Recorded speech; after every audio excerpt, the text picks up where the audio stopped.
کمیته ولایت‌های فوق‌العاده تاجیکستان با تکیه به پیشبینی هواشناسان هشدار داد که بر اثر تغییر باد و هوا روز 12 مای سال 2023 در ناحیه‌های جنوب و مرکز ولایت ختلان، نواحی منطقه کولوب، ناحیه‌های توبه جمهوری و دوشنبه طوفان گرد و غبار در نظر داشته شده است. این خاکبارش از نواحی جنوب و غربی همسایه به قلمرو کشور ما وارد می شود.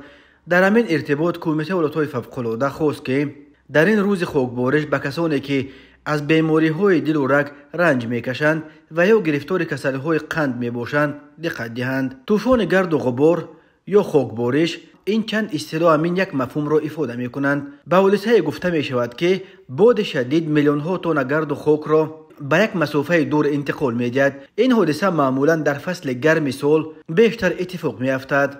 رانندگان و دوستداران سیاحی و گردشگران باید در این گونه روزهای پرچنگ سرعت حرکت در راه‌ها را رعایت کنند. تکنیک بی‌خطری حرکت در راه‌های کوهی و نزد کوهی رعایت نمایند.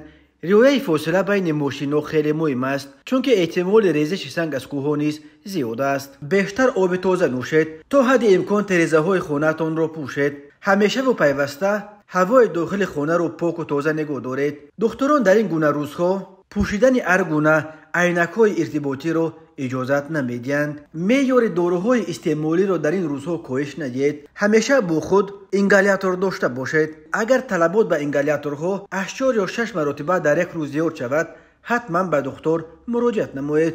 در حال پیش آمدن حالت فوق‌العاده به رقم 112 زنگ زنید.